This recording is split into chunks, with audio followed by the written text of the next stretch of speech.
but I do want to at least have an opportunity to acknowledge that we lost a friend of ours. Mr. Kevin Sullivan passed away. We were all sort of under the impression that, man, he'd pulled the nose up on this thing. Yes. And we thought, better days were headed our way. I've had a couple of phone calls with him, and man, he was in the best spirits. And then, boy, life is fragile. He's no longer with us. He passed away way, way too young.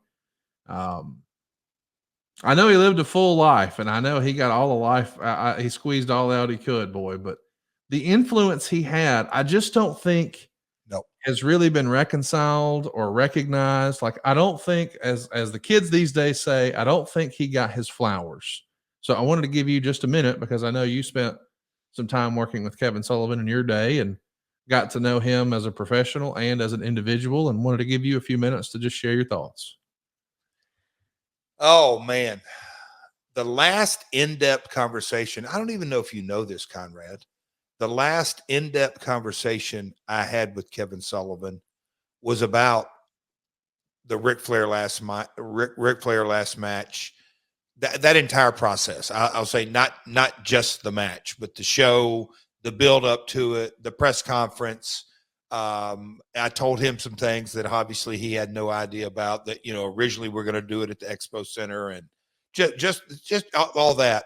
And when I heard about his passing, my mind kind of started reflecting on that conversation. And I can remember the kind of the takeaway of all that was that this guy is in a lot of ways still a student of the game, that he was asking like, oh, watch this and this and that. And then of course, he worked for my father, and that was the original connection.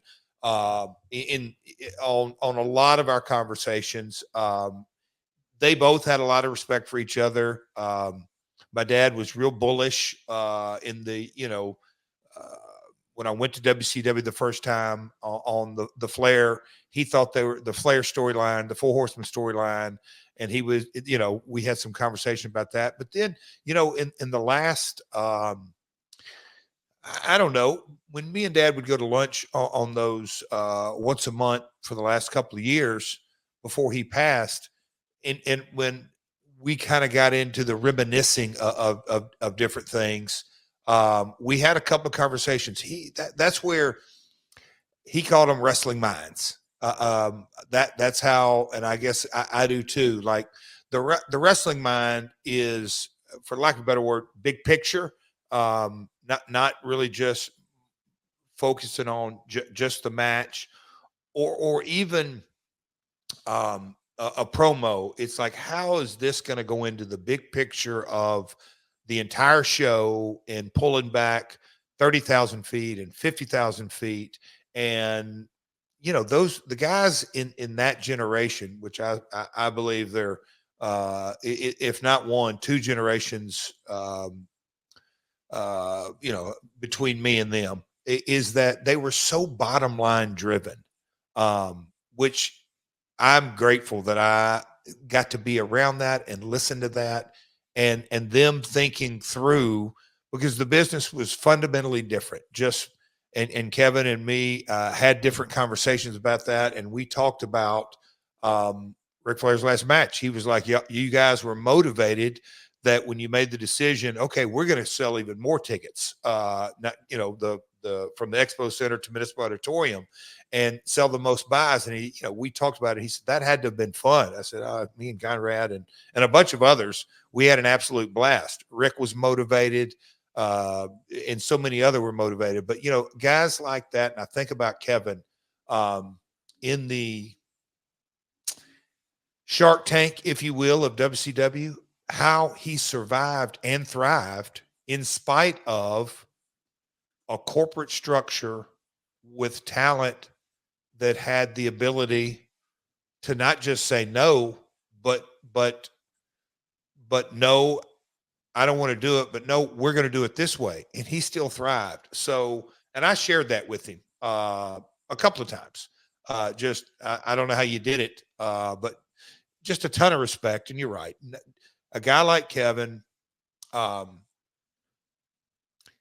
his impact on the business is felt through so many different people that so many people, and it touched me how Shivani really had some cool words and kind Yes. words that about Kevin, but because Tony was in the middle of all that, and Tony knew, all right, this guy is really, if not the straw, he's one of the straws stirring the drink, and so his respect for Kevin showed to me a lot as well. But yeah, the business is better off for him. Lord bless him. What Yep. a great human being. What an innovator. What a creative mind. Gone way too soon. What a reminder, Conrad. Me and you hadn't talked about this, is that, yeah, that was my impression, that like, all right, he's out of the woods. A tragic accident, but he's going to pull through it. Yes. Damn. I mean, that what a life is short. You just Gomez called me, I don't know, a few weeks ago, and was like, "Hey, I'm sitting here with Kevin. Do you have a minute to talk again?" And I was like, "Yeah, of course." Man, he was laughing and joking, just same old Kevin. And you just thought, man, here we go. He'll kick out. He's on the comeback trail, and yeah, it just didn't happen. But I don't know if you saw, but a lot of folks in the wrestling community, including our friend Justin Barrasso from Sports Illustrated, they're loosely affiliated with the Boston Red Sox, and nobody loved the Red Sox more than Kevin Sullivan. They gave him a shout out on the scoreboard the other night, and I thought that was awesome. And somewhere Kevin Sullivan was real happy to see that. And I hate it for folks who didn't get to meet him and have been led to believe nonsense, rumor, and innuendo and message board, silly fan stuff. If you got to meet Kevin Sullivan, you love Kevin Sullivan, and we love Kevin Sullivan on this show. Sorry, but how many episodes did you get to do with talks with the Tuesdays with the Taskmaster? I'm not sure.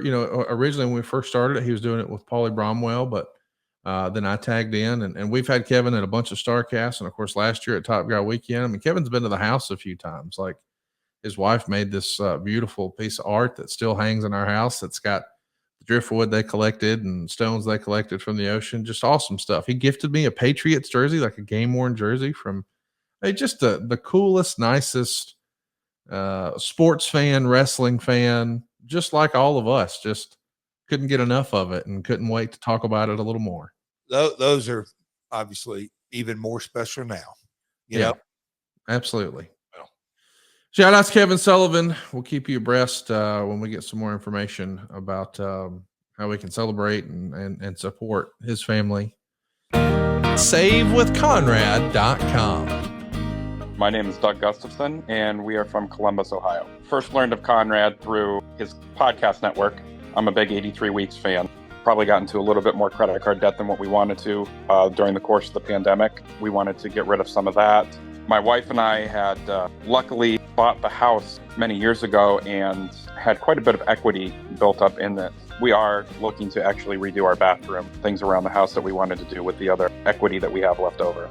We've been talking about refinancing forever, and I finally just took the plunge and called the number, got a hold of him, and from start to finish, it was just fantastic. I had Diane within the day. The communication with her was fantastic. The process moved quicker than I could have ever hoped. My name's Doug Gustafson from Columbus, Ohio. I ended up saving $800 a month with Save with Conrad, and am able to also update our bathroom.